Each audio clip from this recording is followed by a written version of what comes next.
Je vous dis la paix du Seigneur soit avec vous. Je m'appelle Yves Basile, pasteur de l'Église de Dieu en France à Argenteuil, et je suis votre messager aujourd'hui. Croyez et recevez. C'est par hasard que je vous salue de cette manière-là. C'est pour vous dire que je suis totalement persuadé que le Seigneur a une parole à vous dire ce matin. Et c'est pas par hasard que je suis là aujourd'hui. Je ne sais pas qu'est-ce que vous voyez là maintenant, à quoi je ressemble. Je n'avais pas un miroir ce matin pour vous décrire mon visage. Mais concentrez-vous sur la raison pour laquelle vous êtes là aujourd'hui.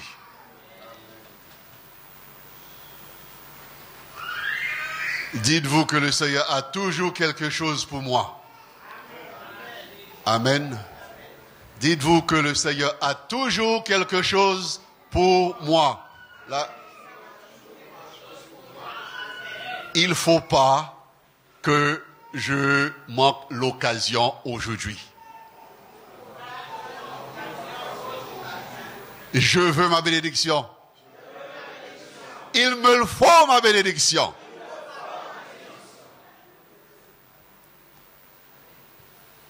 Alors, Seigneur, fais ce que tu as à faire. Là, maintenant, je suis prêt à recevoir. Amen. Seigneur, nous te disons merci pour cette église que tu as implantée ici dans cette ville pour bénir ton peuple. Et merci pour tout un chacun que tu t'as rassemblé. Ils sont là sous ton invocation. Ils ont entendu ton appel. Ils te sont dit, Seigneur, me voici. Et depuis, ils sont aussi prêts à recevoir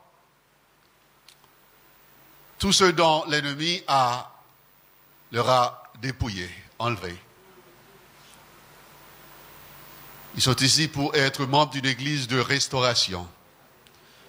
Et ce matin, ils sont ici pour recevoir un message de renouvellement. Un message pour se restituer, pour se positionner mieux dans le Seigneur. Amen. Quand j'étais assis tout à l'heure, je m'aperçois qu'il y avait un petit coffre symbolique d'un projet de construction. Vous faites partie de ceux qui désirent construire le temple du Seigneur. Le savez-vous bien, mes bien-aimés? C'est ainsi que ça se passe dans le Seigneur. Dieu fait toujours les choses de façon spécifique. Si vous cherchez Dieu, sachez-le bien, il n'y aura pas de doute là-dessus. Quand vous le trouverez, vous sauriez que c'est lui. Et quand Dieu fait quelque chose, il le fait de manière exacte, spécifique. Il n'y a pas honte de variation dans le Seigneur. Amen. Mon message a été inspiré du livre d'Agé. Si vous connaissez bien les petits prophètes, vous comprenez bien exactement que le Seigneur fait les choses de manière spécifique. Agé, c'est le prophète de l'encouragement. Et pas n'importe quel encouragement. Vous retenez déjà? Agé, c'est le prophète de l'encouragement. C'est l'exhortateur par excellence. C'est le don qu'il avait reçu. Le don d'encourager le peuple à la reconstruction du temple. Et quand j'ai vu le petit coffre là, je me dis, voilà, Seigneur, c'est comme ça que tu fais les choses. J'avais reçu le bon message. Raison pour laquelle je vous salue de cette manière-là. Je m'appelle Yves Basile, je suis votre messager. C'est-à-dire, le Seigneur a une parole à vous dire ce matin. Vous êtes sans doute déjà tourné vers le livre du prophète d'Agé dans l'Ancien Testament. Et vous êtes sans doute au chapitre 1er. On commence toujours par le commencement. Et j'ai trouvé un sujet pour ce message.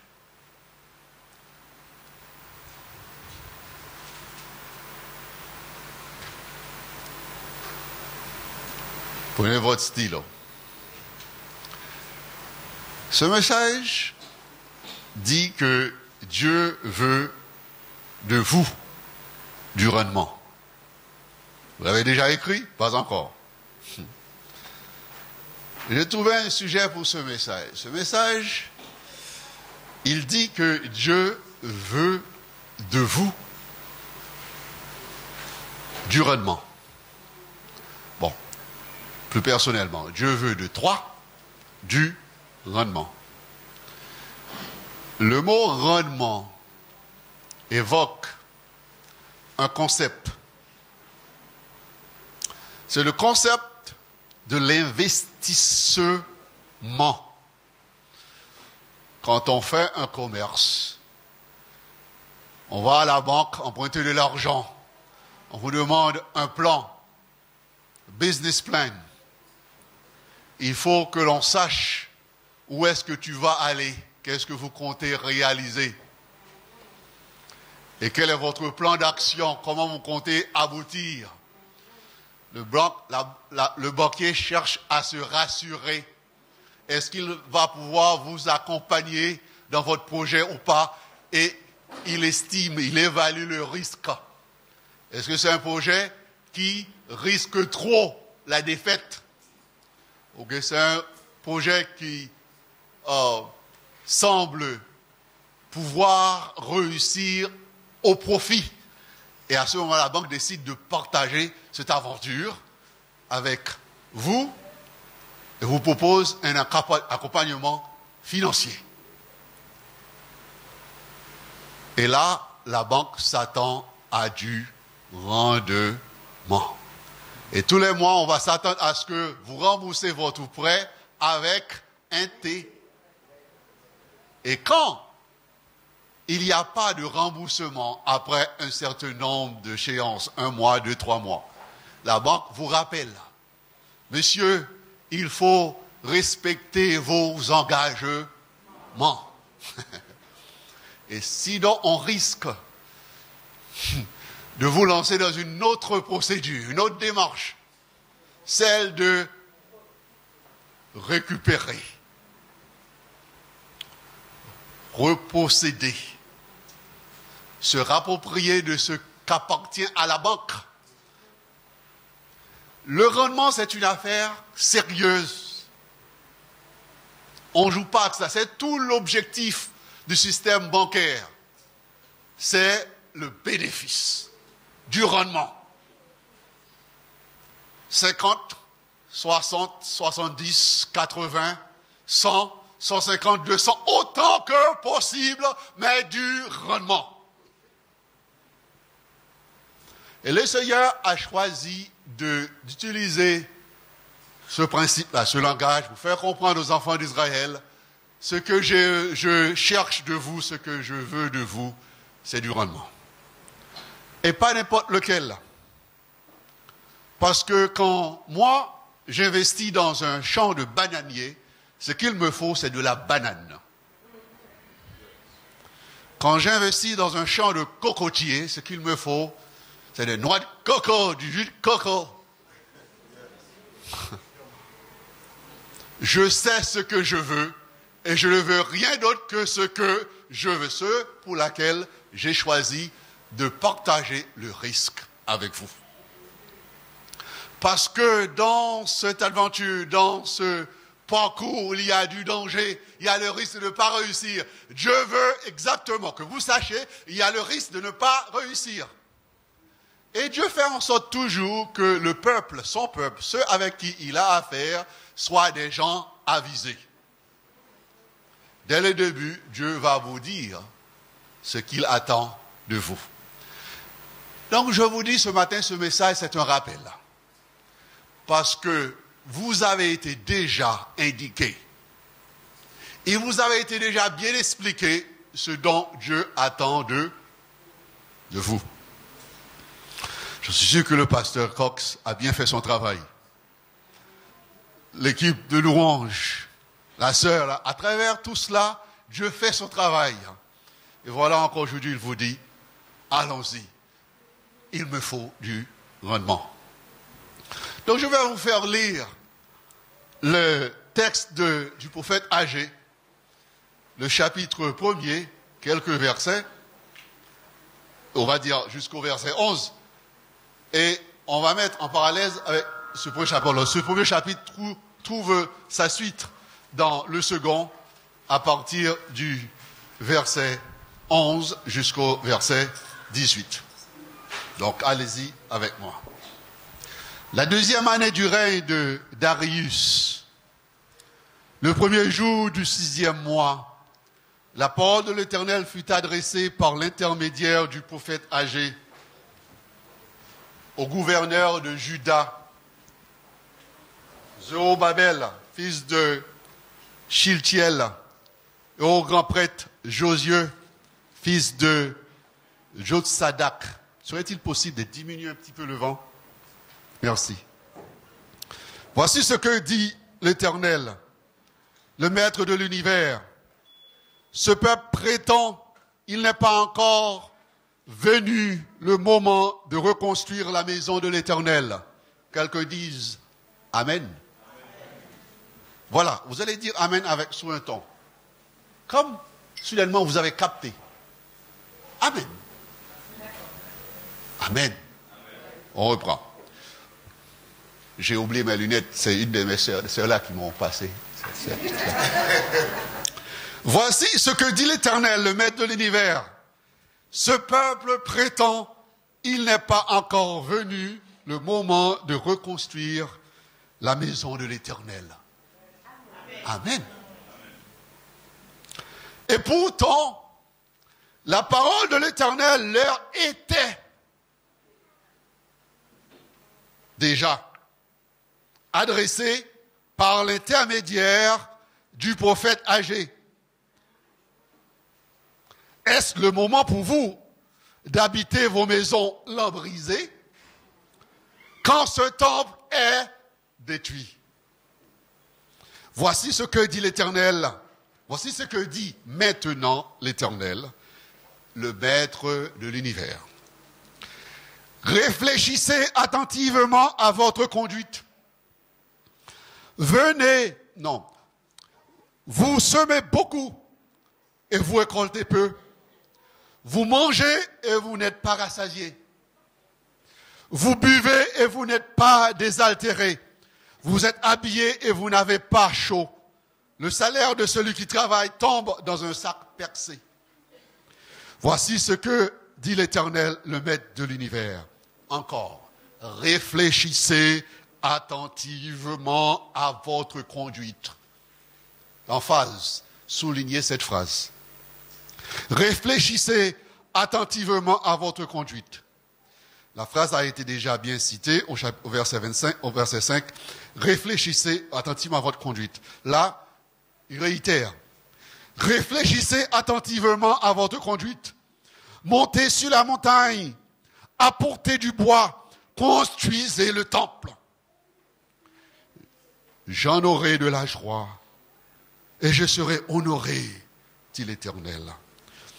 Vous comptiez sur beaucoup et vous avez eu peu. Vous l'avez rentré chez vous, mais j'ai soufflé dessus. Pourquoi? Déclare l'Éternel, le Maître de l'univers, à cause de ma maison qui est détruite. Tandis que vous vous empressez chacun pour votre maison. Voilà pourquoi le ciel a retenu la rosée et la terre s'est produite. J'ai appelé la richesse sur ce pays, sur les montagnes, sur le blé, sur le vin nouveau, sur l'huile, sur les produits du sol, sur les hommes, sur les bêtes, sur tout le travail de vos mains. Maintenant, chapitre 2, verset 11. Voici ce que dit l'Éternel, le Maître de l'univers, propose auprès de cette question sur la loi. Si quelqu'un porte dans le pan de son habit de la viande consacrée et qu'il touche avec son habit du pain, des plats, du vin, de l'huile ou un aliment quelconque, ces choses seront-elles saintes? Les prêtres répondirent non. Agé dit, si une personne rendue impure par le contact d'un cadavre, toutes ces choses seront-elles impures? Les prêtres répondirent, elles seront impures. Alors Agé reprit la parole, c'est ainsi qu'est ce peuple, qu'est cette nation devant moi, déclare l'Éternel, c'est ainsi que sont toutes les œuvres de leurs mains. Ce qu'ils m'offrent est impur. Amen. Maintenant, réfléchissez donc attentivement, une troisième fois, à ce que va se produire dès aujourd'hui, avant qu'on ne pose pierre sur pierre au temple de l'Éternel. Quand on venait à un tas de 20 mesures, il n'y avait que 10. Quand on venait à la cuve pour puiser 50 mesures, il n'y avait que 20. Vous vous rappelez ce qu'il y avait là, le petit coffre? Je vous ai frappé par la rouille, par la nielle, par la grêle. J'ai frappé tout le travail de vos mains. Malgré cela, vous n'êtes pas revenus à moi, déclare l'Éternel. Réfléchissez attentivement à ce que va se produire dès aujourd'hui. Dès le 24e jour du 9e mois, dès le jour de la fondation du temple de l'Éternel, réfléchissez-y attentivement. Y avait-il encore de la semence dans les greniers? Même la vigne, le figuier, le grenadier et l'olivier n'ont rien rapporté. Mais, dès aujourd'hui, je bénirai. Amen.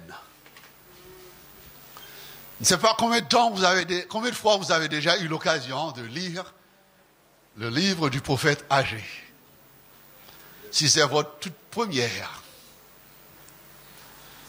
Mais là, vous en avez pour votre compte. Parce qu'il n'y a pas plus spécifique que ça. Vous vous rappelez combien souvent on aime dire comment Dieu est bon? Hein? Ce qu'on a chanté là aujourd'hui, comment Dieu est bon. On peut compter sur la beauté de Dieu. Amen. On peut compter sur la fidélité de Dieu. On peut compter sur la miséricorde de Dieu. On peut compter sur la bienséance de tout ce qui est de Dieu. On peut compter sur ça. Et ça me rappelle aussi de l'image de ce frère-là qui dansait là tout à l'heure. Il danse une danse d'émerveillement, une danse de gaieté, de joie. Vraiment, c'est l'Éternel qui est Dieu. J'en ai fait l'expérience. C'est ce qu'il dit ça danse là tout à l'heure. C'est une danse de témoignage. Une danse qui dit, oui, ce que vous êtes en train de chanter là, ça, c'est ce que je vis moi, je le sais. Ça l'a rempli de joie comme le jour où David se levait et se mettait à danser devant le Seigneur. Donc ce texte carrément nous rappelle comment Dieu souligne sa fidélité. Je ferai ce que je ferai. Il n'y a pas de doute là-dessus. Après avoir fait mention de toutes les plaintes et les complaintes, les doléances de l'Éternel à l'égard du peuple, le texte finit par dire, dès aujourd'hui, je bénirai. Donc, c'est comme pour dire, il y aura une vague, un écoulement de bénédiction. Mais ce sera pour qui? La phrase sous-entend, je bénirai, mais qui sera béni? Bon, dites-vous la question, est-ce moi qui sera béni? Dès aujourd'hui, je bénirai. Mais est-ce moi qui sera béni? Est-ce que je serai en état de recevoir ma?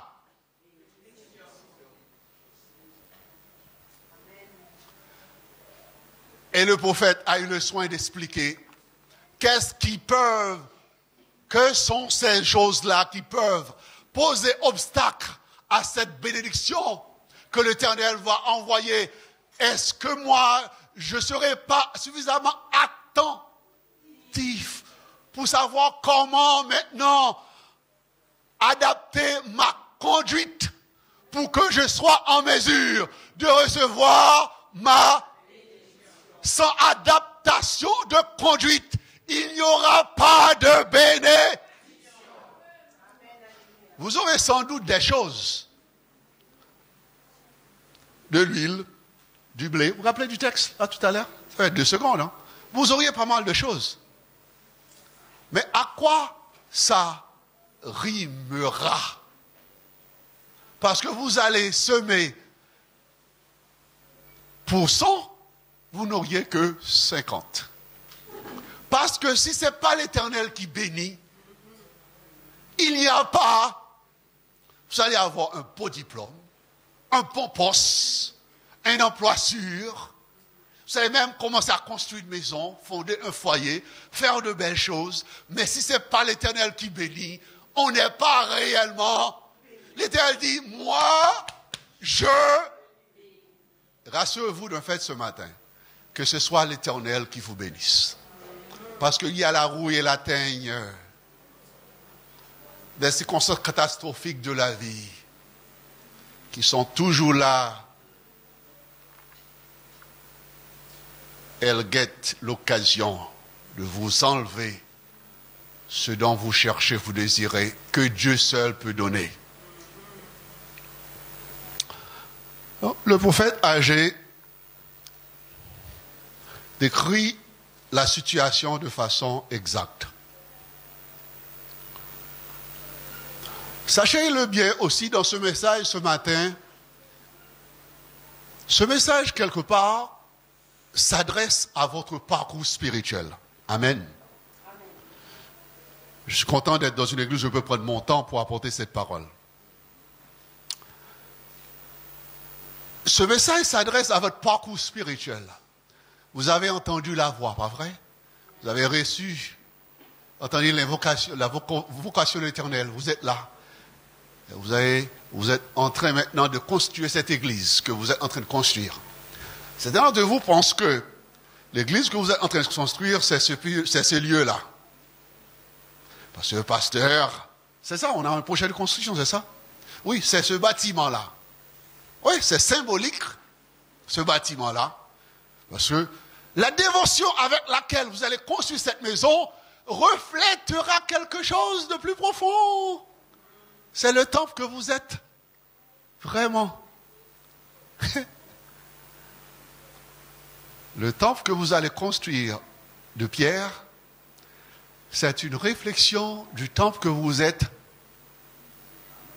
réellement. C'est ce dont vous donnez. Ce que vous donnez, vous allez donner quelque chose de votre poche. Ce sera votre offrande à Dieu que vous aimiez plus que tout. Donc, le prophète Agé a eu le soin d'adresser la question de priorité. Quelle est la place de Dieu dans votre vie? C'est ça qui va déterminer quel temple vous arrivez à construire. Quelle est la place de Dieu dans votre vie?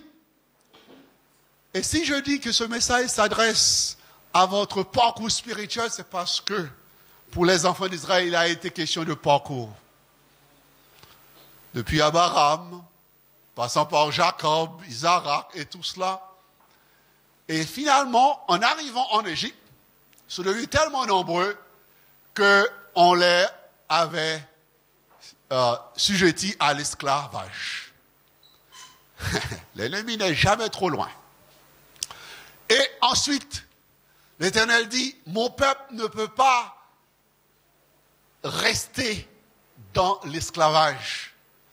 Il est descendu avec son bras puissant, il dit, je vais délivrer mon peuple. Laissez-moi vous souligner un petit point ce matin. Vous êtes le peuple de Dieu, amen. Dans votre parcours, le secours de l'Éternel n'est jamais trop.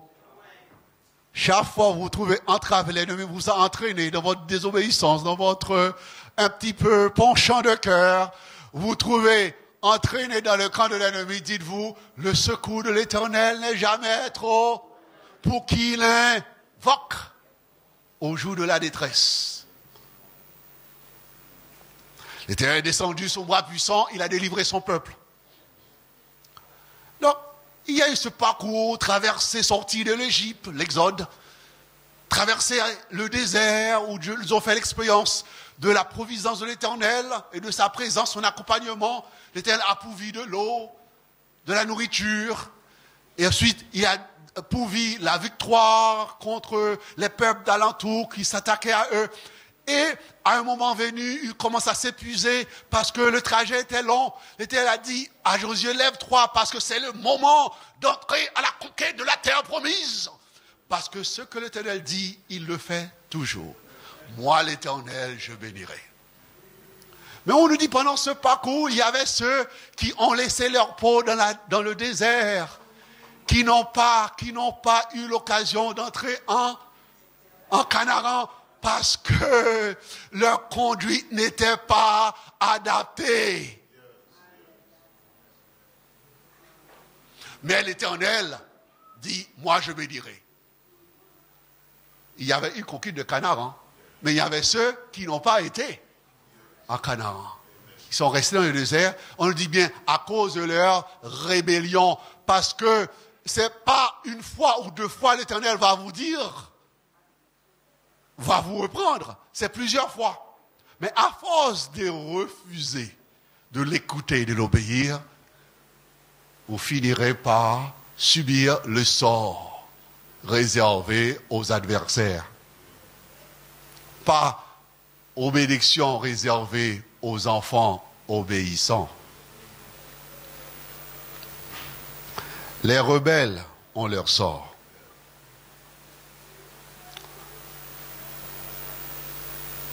Ils se sont installés à Canaan.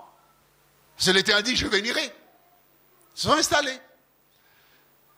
Mais ils commencent à reproduire les comportements d'avant, comme s'ils n'étaient pas des nouvelles créatures, comme s'ils n'étaient pas été lavés, mis à part, consacrés à l'Éternel, comme si un livre ne leur a pas été adressé avec toutes les indications, toutes les marches à suivre.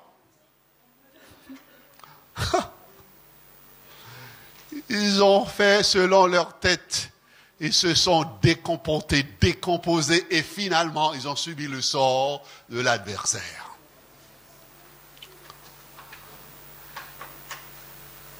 Un grand empire s'est érigé en maître du monde.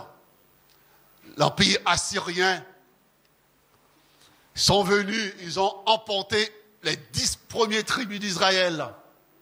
100 ans après, les tribus de Juda ne s'est toujours pas totalement relevé. Et un autre empire, encore un peu plus fort, celui des Babyloniens. Là, on va parler de date. Environ 586, c'est une date spécifique. C'est la date où les tribus Juda et Benjamin a été déportées en Babylone. Et l'Éternel avait parlé à travers le prophète Jérémie. Vous vous rappelez de ce fameux chapitre 29 de Jérémie?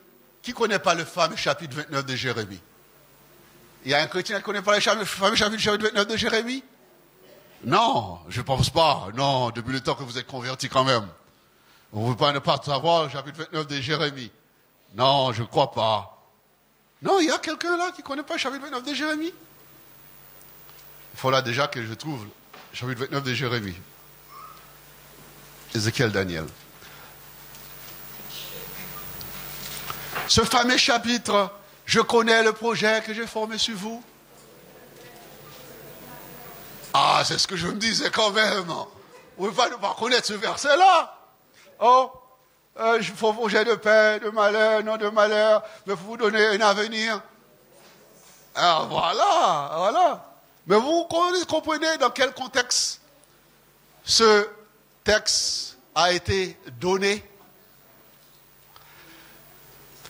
Premièrement, il faut savoir que l'Éternel avait dit à Jérémie, tu es un prophète que j'ai appelé pour déraciner et planter, pour démolir et construire. Donc il revenait tout naturellement à prophète Jérémie d'annoncer ce message, pour dire, hey, ne vous trompez pas là-dessus, vous seriez emportés en captivité, car c'est le sort que vous méritez là, maintenant.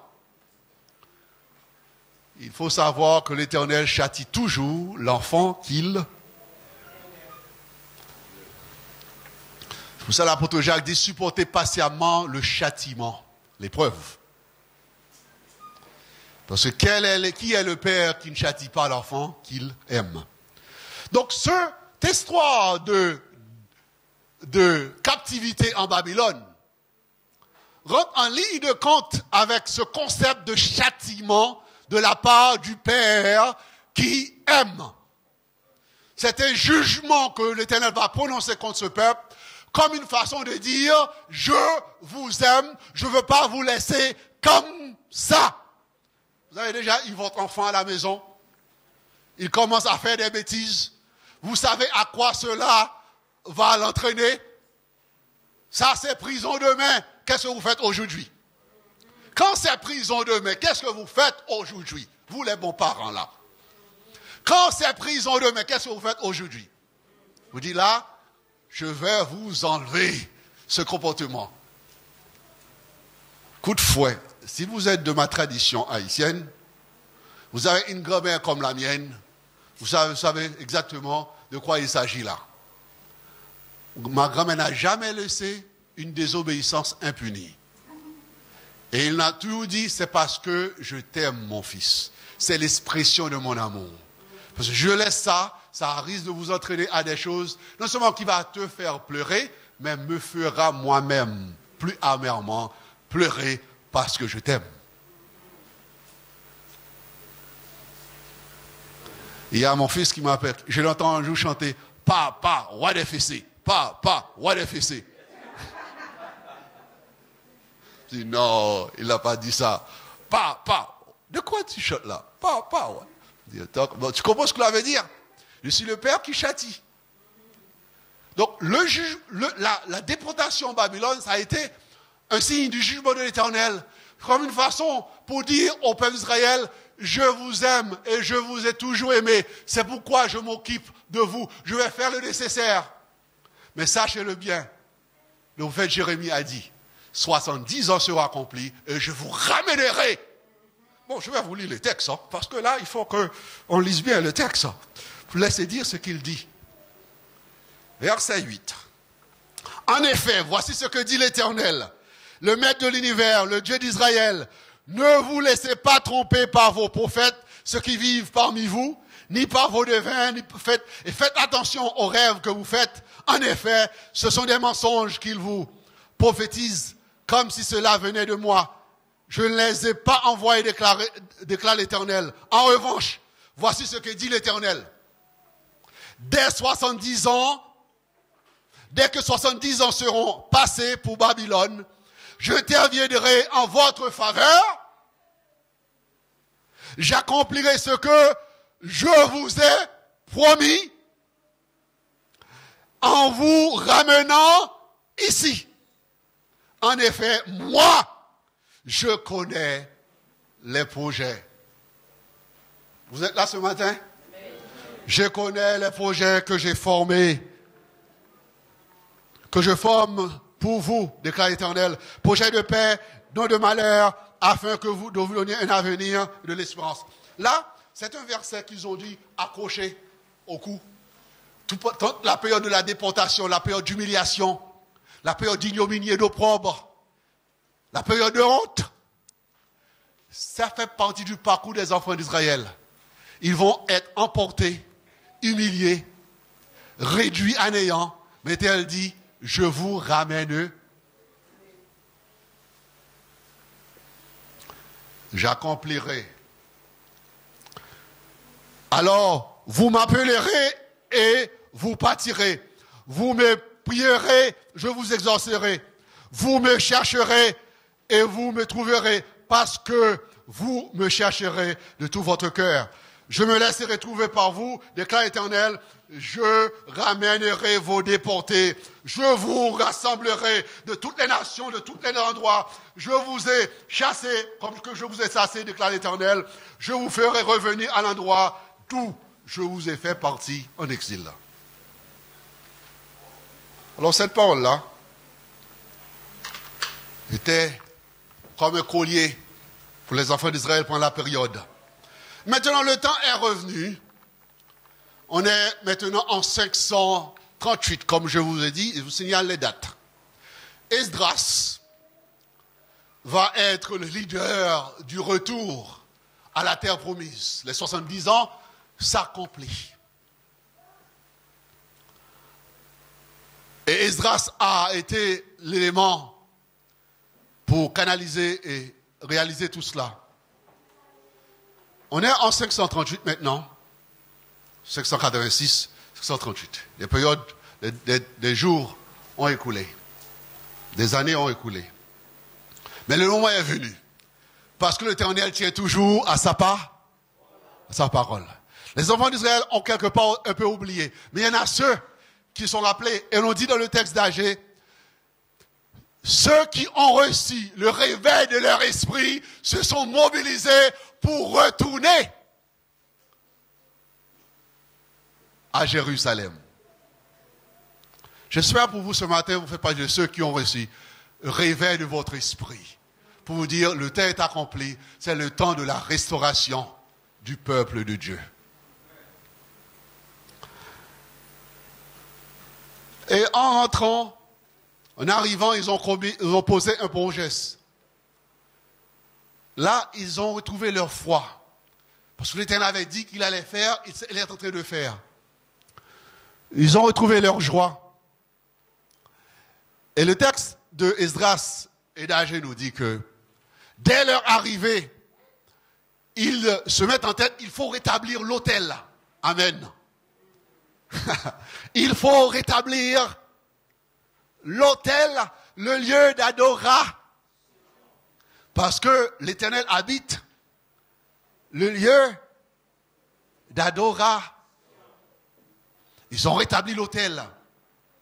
Et 2 ans après, ils se sont mis à poser le fondement du temple. Parce que autour de l'autel, il faut qu'il y ait le temple. Dans l'enceinte du temple, il faut qu'il y ait l'autel. Vous vous rappelez que vous êtes le temple que le Seigneur est en train de construire? Ah, l'autel. Le cœur du temple. Les bons gestes. Amen.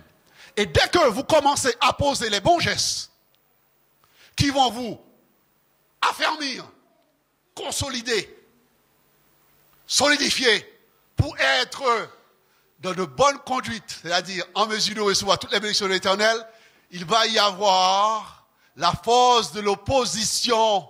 La force de l'opposition pour dire, non, moi, je ne veux pas ça. Il faut que vous, les chrétiens, vous le sachiez. Soyez avisés. L'ennemi n'est jamais. Jésus avait dit, il est venu pour détruire. Mais sachez-le bien, moi, je suis venu pour sauver, donner la vie. Sachez-le bien. 2 choses à le savoir. L'ennemi va essayer de vous. Chaque fois que vous essayez de faire correctement, agir selon les dites de la parole, l'ennemi n'est jamais trop loin pour vous détourner.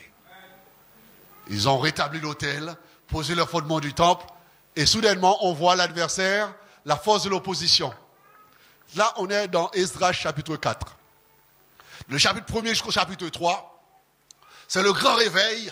On a retrouvé la Bible, on commence à lire la parole de Dieu, la lecture du texte, on commence à remplir le cœur avec la parole éternelle, on retrouve à travers la parole de Dieu la santé, la guérison, oh on est bien.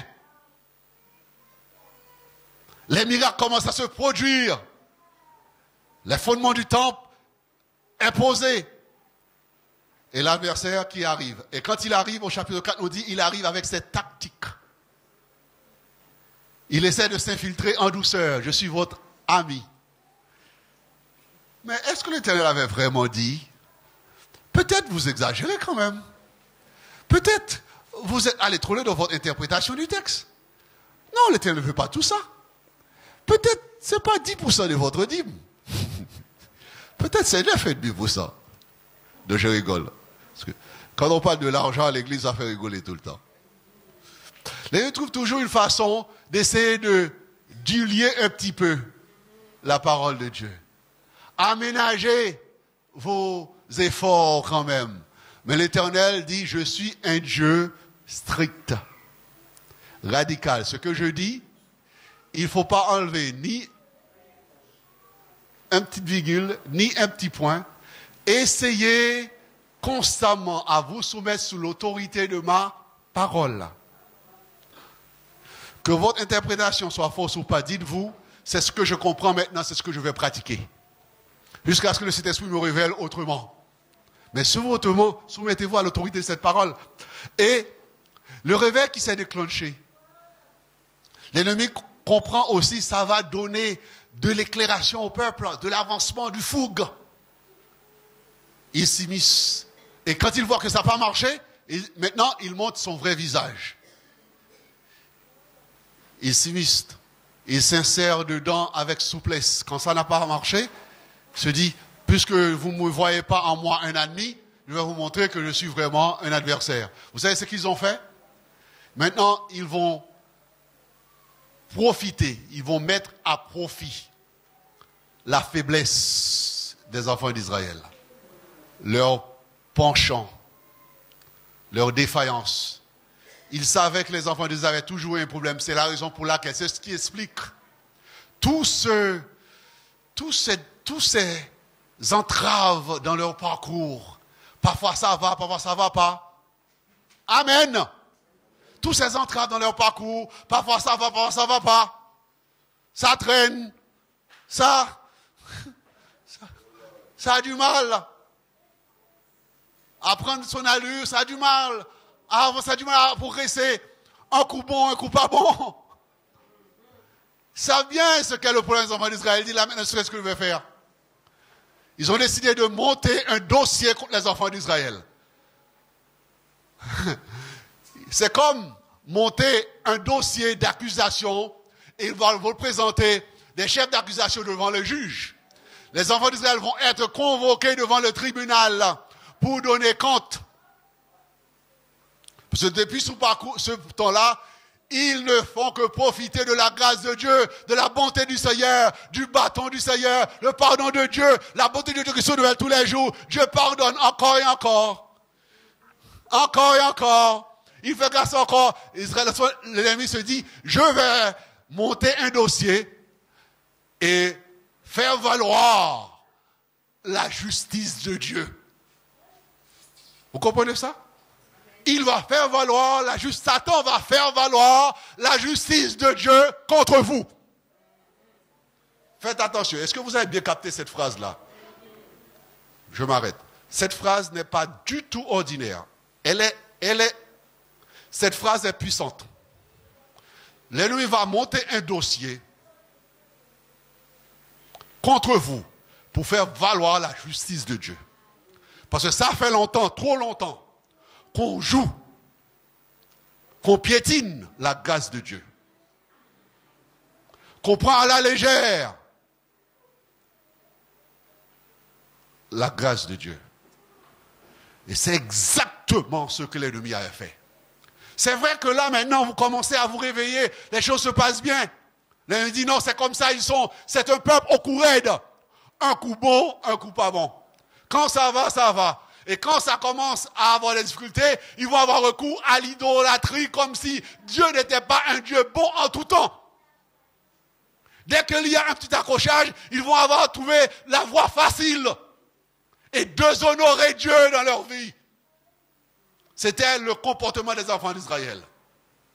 Quand l'épreuve frappe, quand ça tape chaud, ils vont trouver la voie facile. Ils vont dire, ah mais Dieu connaît, Dieu sait. Et déshonorer Dieu dans leur vie. Satan dit, je vais monter un dossier pour faire valoir la justice de Dieu contre ce peuple. Et quand ils ont écrit une lettre à Assyrus pour dire, roi Assyrus, faites attention à ce peuple. C'est un peuple au cou raide. C'est un peuple rebelle. Ils rebellent constamment contre leur propre Dieu. Si vous voulez faciliter la tâche là maintenant, si vous les permettez de construire ce temple, ils vont remonter en force. Et dès qu'ils retrouvent leur force, ils vont rebeller contre toi. Ce sera pire pour votre empire qu'avant. C'est cette raison-là même qu'on les a emmenés en captivité. C'est pour cette raison-là qu'on les a détruits carrément. Ne laissez jamais à ce peuple se constituer. C'est un malheur. Et quand ce dossier-là est arrivé devant le roi, il dit au roi, si vous ne croyez pas, regardez dans vos archives, revisitez vos annales, vous allez trouver, c'est un peuple rebelle avec qui on ne peut rien faire. On ne peut jamais négocier avec les Israélites. Tout ce qu'on ne peut faire, c'est les détruire. Alors là, il n'y avait pas plus de vérité que cela. Parce que vous êtes devenu le peuple de Dieu, vous avez votre manière. Vous avez des puissances, vous avez des forces, vous avez des pouvoirs et des autorités que vous utilisez à bon escient quand ça marche pour vous. Et quand ça ne marche pas pour vous, vous laissez tomber tout cela et vous faites à votre tête. Et ça a été un comportement pour les enfants d'Israël. Et c'est aujourd'hui mon comportement, votre comportement. Nous avons du mal à assumer la rigueur de la sainteté à laquelle Dieu nous appelle.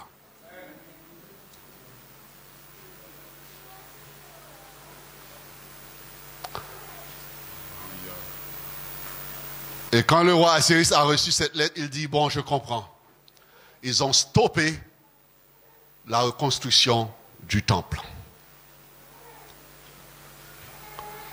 Mais ce matin, je vous dis, cette église, l'ennemi a aussi son dossier pour vous parce qu'il connaît votre faille. Mais est-ce que vous connaissez votre faille? Est-ce que vous êtes déjà rendu compte de vos faiblesses? Qu'est-ce qui entrave votre marche spirituelle? Qu'est-ce qui choque constamment? Qu'est-ce qui pose obstacle constamment à votre progrès spirituel? Ou du moins, est-ce que vous êtes même conscient que vous devez un progrès spirituel? Est-ce que vous êtes même conscient que vous êtes sur un parcours? Que vous êtes dans une course engagée pour gagner, comme l'apôtre Paul le dit?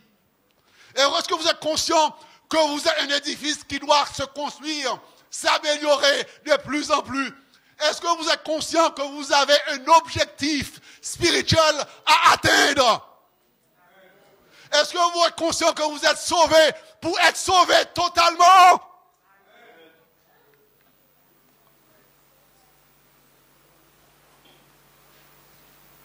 C'est-à-dire, on vous a fait sortir de la prison, maintenant il faut faire en sorte que vous viviez vraiment votre liberté. Il y a ceux qui sont sortis de la prison qui vivent dans le comportement comme s'ils étaient encore des prisonniers. Vous marchez dans votre liberté ou pas? Vous vous appropriez de plus en plus de votre spiritualité ou pas? Quelle est la personne que vous êtes aujourd'hui par rapport à la personne que vous étiez au jour où vous êtes venu à Christ? Vous avez progressé? Où est-ce que vous en êtes aujourd'hui? Est-ce que les mêmes péchés vous entraînent toujours? Est-ce que maintenant vous êtes plus victorieux dans votre vie spirituelle? Ça vous compte tout d'exercer la routine, de venir à l'église tous les dimanches, chanter les cantiques, faire les prières, puis voilà. C'est l'ordinaire, c'est la routine, c'est le quotidien. Est-ce que vous êtes conscient de votre objectif spirituel? Que vous êtes appelé à réussir quelque chose avec Dieu. Vous êtes appelé à réussir quelque chose que personne d'autre. Vous avez été choisi et accordé une grâce, un privilège que d'autres n'ont pas et peut-être n'auront jamais eu. Qu'est-ce que vous allez en faire? Dieu attend de vous du rendement. Et quand la force de l'opposition s'est manifestée, on nous dit que ça a duré 20 ans. Jusqu'au jour où le prophète âgé apparaît sur la scène. Pour dire non. Non, c'est toujours Dieu qui gagne. Amen. Vous êtes dans le bon camp. Vous êtes dans le camp de celui qui gagne toujours. Dites-vous, vous vous êtes trompé. Vous êtes négligé pendant des années. Vous n'êtes jamais vraiment appliqué spirituellement. Amen. Dites-vous, je ne me suis jamais totalement appliqué spirituellement. Jamais vraiment tenu en compte la parole de Dieu. Je ne me suis jamais vraiment engagé pour que ma vie soit construite, que je sois vraiment de plus en plus transformé à l'image de Christ. Je me contente d'être tout simplement chrétien, je comprends, j'accepte un petit peu, j'ai fait ce que je peux, mais je ne me suis jamais vraiment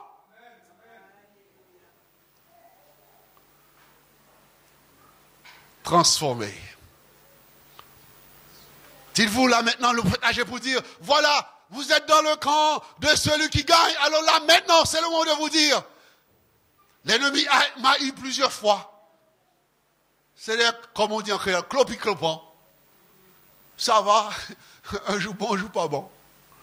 Mais là maintenant, je vais me dire que je suis dans le camp de celui qui gagne. L'ennemi m'a suffisamment fait souffrir. Il m'a suffisamment entravé. Et j'arrive pas à accomplir ce que Dieu veut que j'accomplisse. Et le fait est venu dire, je vous encourage pour reconstruire. Maintenant, levez-vous, reconstruisez le temple du Seigneur. Au fait dit. Parce que, enfants d'Israël, vous n'avez pas le choix. Votre objectif, et c'est tout ce que Dieu attend de vous, que le temple soit reconstruit. L'ennemi va le démolir, mais moi je veux toujours qu'il y ait un temple. Je veux que vous soyez ce que vous devez être en lui. L'ennemi va vous détruire de temps à autre. Les entendez pas vous faire ce qu'on appelle, vous regressez tellement spirituellement que vous ne savez plus ce que vous êtes. Si vous êtes chrétien ou pas. Il y a des moments comme ça que vous regressez tellement. Mais Dieu vous dit ce matin, je veux que vous soyez pour moi un temple. Donc c'est le moment de vous lever. Parce que Dieu attend de nous du rendement. Il dit tout ce que vous faites là maintenant ne peut réussir que lorsque vous décidez de remettre vos priorités en ordre. Est-ce que vous allez pouvoir vous habiter vos maisons? Voilà, je reprends la phrase. Voici ce que dit l'Éternel, le Maître de l'univers. Ce peuple prétend, il n'est pas encore venu le moment de reconstruire la maison de l'Éternel. Vous savez ce qui était derrière cette prétention? C'était la peur de la force de l'opposition. L'ennemi parfois se manifeste tellement fort. Les forces de ceux qui sont contre vous sont tellement forts. Quelque part, il n'y a pas assez de foi pour dire celui qui est avec moi est plus fort que celui qui est dans le monde. Vous n'arrivez pas à saisir votre foi pour dire oui, je peux être victorieux. Oui, je peux être le chrétien dont je sais pertinemment que Dieu m'appelle à être. Vous avez du mal. Vous avez la peur que si vous témoignez, si vous avez des témoignages de votre engagement spirituel, que demain vous allez tomber encore dans le péché. Vous avez du mal à prendre la décision qu'il faut de consécration totale à l'Éternel parce que vous avez peur que ça ne marche pas vraiment. Parce que vous connaissez vos penchants. Mais aussi, je vous dis le Seigneur, est-ce que je parle avec quelqu'un là ce matin? Je m'adresse avec quelqu'un ce matin? Le Seigneur vous dit ce matin, ne prétendez pas parce que vous avez la peur que ça ne marche pas. Vous avez la peur que ça ne réussisse pas. Vous avez formé des projets, vous avez fait confiance à Dieu dans vos projets. Ce matin, dites-vous, j'avais fait confiance à Dieu dans mon projet, eh bien, je vais tenir à mes projets. J'avais des rêves, je vais tenir. Parce que vous êtes dans le camp de ceux qui gagnent. C'est la peur qui fait parfois on a du mal à embrasser le projet de Dieu. C'est la peur qui fait qu'on a du mal à poursuivre la démarche du Seigneur dans notre vie. Le Seigneur nous dit, moi je connais les projets que j'ai formés sur vous. Est-ce que vous connaissez les projets que Dieu a formés sur vous? Ne prenez pas peur. Et c'est exactement la phrase que le Seigneur va utiliser aussi dans le chapitre 2. Le verset 4, il dit, maintenant, fortifie-toi, n'ayez plus peur. Arrêtez d'avoir des prétextes. Quand on ne veut pas faire quelque chose, il pleut, je n'ai pas envie de sortir. Je ne veux pas aller à ce mariage parce que je n'ai pas la robe qu'il faut. Je n'ai pas le costume qu'il faut. Tu vois, on trouve toujours une raison de ne pas faire ce qu'on ne veut pas vraiment faire. Parce que il y a peut-être, je ne suis pas content avec ces gens. Il y a toujours une raison. Mais là, c'était la peur. C'est pour ça que l'Éternel envoie cette phrase. Il dit, maintenant, bannissez votre peur, fortifiez-vous, levez-vous et construisez le temple de l'Éternel. Est-ce que vous croyez pouvoir habiter vos maisons lambrisées? La situation que vous êtes en train de construire pour vous-même, vous croyez que ça va marcher? Non, ne construisez pas une situation pour vous-même sans que l'Éternel ne soit pas là-dedans avec vous. Amen. Cherchez à remettre en ordre votre priorité. Parce que le temple que vous allez construire là reflète le temple que vous êtes vraiment. Et vous êtes une maison, un temple en état de, comment dire ça, état d'abandon. Un temple où les peintures sont, comment dire, effritées, écaillées. Un temple où il y a, commence à avoir des fils d'araignée partout, de la poussière partout. On ne peut pas s'asseoir parce que il n'y a pas de croix. Se mettre à l'aise dans ce temple. Dieu dit, si vous demeurez en moi, je demeurerai en vous. Est-ce que le Seigneur peut demeurer dans votre temple? Amen ce matin. Je parle avec des gens sérieux spirituels là. Est-ce que le Seigneur peut être confortable chez vous? Est-ce que lui se met à l'aise dans votre temple? S'assouper un petit moment, faire une petite sieste dans votre temple, s'asseoir sur votre table, manger avec vous, partager un moment de convivialité. Est-ce que le Seigneur peut faire ça dans votre temple? Parce que votre temple est si sale que vous-même vous avez honte d'accueillir le Seigneur. À qui je parle là ce matin? Vous avez honte d'accueillir le Seigneur, de le prier avec franchise, de le parler. Vous avez honte d'adorer, que quand le chant est bon, vous comprenez, vous prenez avec le chant. Mais est-ce que vous avez votre propre adoration? Est-ce que vous pouvez entrer dans votre intimité, adorer le Seigneur sans qu'il n'y ait pas les chants, la collectivité? Est-ce que vous pouvez... Est-ce que vous pouvez vous-même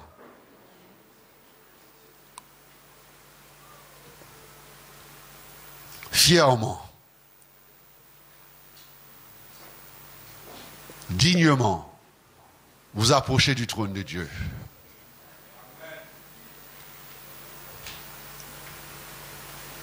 L'éternel maître de l'univers, réfléchissez attentivement à votre conduite. Réfléchissez à votre conduite. Parce que vous semez beaucoup et vous ne récoltez peu. Vous mangez et vous n'êtes pas rassasiés. Vous vivez et vous n'êtes pas désaltérés. Vous êtes habillés et vous n'avez pas chaud. Le salaire de celui qui travaille tombe dans un sac percé. Vous n'avez pas l'abondance que Jésus avait promis, que Jésus veut pour vous. Votre rendement est très faible. Donc, réfléchissez à votre conduite. Qu'est-ce que vous faites pour entretenir la présence de Dieu dans votre vie? Qu'est-ce que vous faites pour entretenir le don que le Seigneur vous a confié? Qu'est-ce que vous faites pour que votre place à l'église soit une place sûre, une place agréée de Dieu, une place rentable, un membre qui joue bien son rôle, un membre qui facilite l'articulation du corps? Est-ce que vous produisez du rendement? Chaque fois on a besoin de la main, est-ce que si vous êtes une main, vous êtes là? Chaque fois qu'on a besoin du pied pour marcher quelque part, si vous êtes un pied, est-ce que vous êtes là? Chaque fois qu'on a besoin d'une tête, quand on a besoin de l'éclairage, est-ce que vous êtes là? L'Éternel attend de vous durant de... Réfléchissez sur votre conduite. Arrêtez de ternir.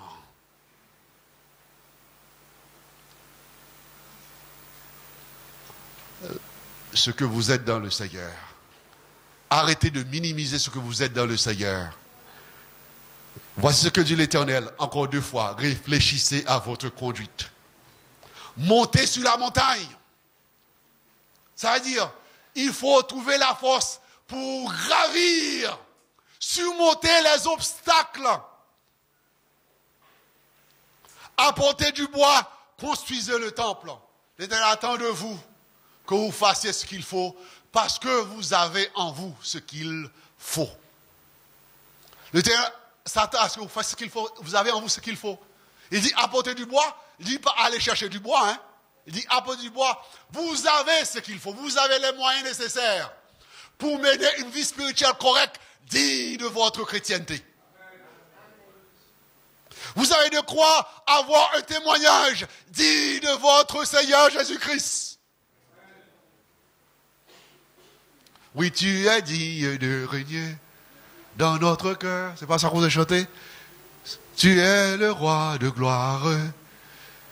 Alléluia. Jésus, tu es le maître en moi. Alléluia. Vous avez en vous de quoi rendre ce témoignage pour que tout autour de vous sache que Jésus est le roi. Dieu attend de vous du rendement.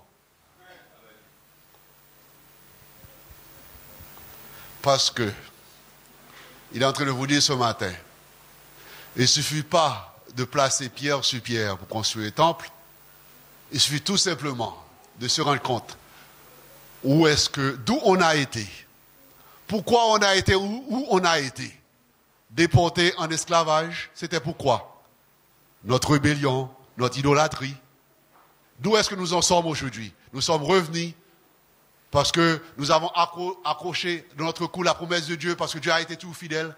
Et maintenant, l'ennemi qui s'efforce de vous contrarier, dites-vous, c'est comme ça. C'est comme ça. L'ennemi cherche toujours à contrarier les enfants de Dieu, il cherche à vous décourager. Mais dites-vous que le secours de l'Éternel n'est jamais trop loin pour ceux qui le cherchent. Vous avez en vous de quoi? Le moyen d'être le chrétien que Dieu attend de vous pour produire de bons fruits. Des fruits dignes de votre vocation. Des fruits dignes de la grâce que le Seigneur a choisi de vous faire en vous choisissant parmi tous ceux et celles autour de vous qui n'ont jamais eu l'occasion de capter cette bonne nouvelle de la parole de Dieu. Aujourd'hui, vous êtes là, vous êtes le peuple de Dieu. Dieu attend de vous du rendement parce que le temple que vous allez construire en pierre doit être le reflet de votre vocation, de votre dévotion envers lui. Dieu veut que chaque pierre que vous posez dans ce temple soit le reflet de votre dévotion, votre amour pour lui. Amen.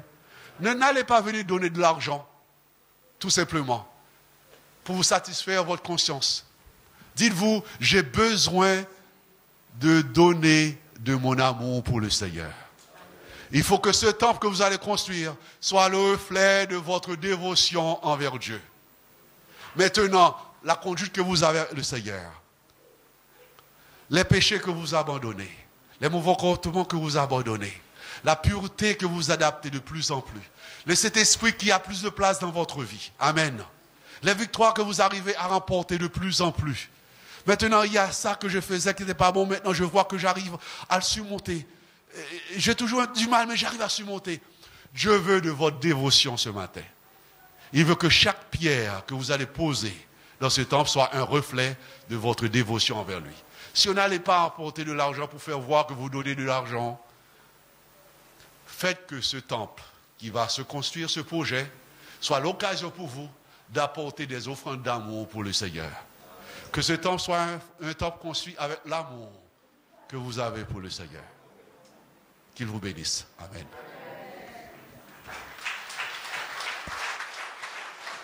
Alléluia.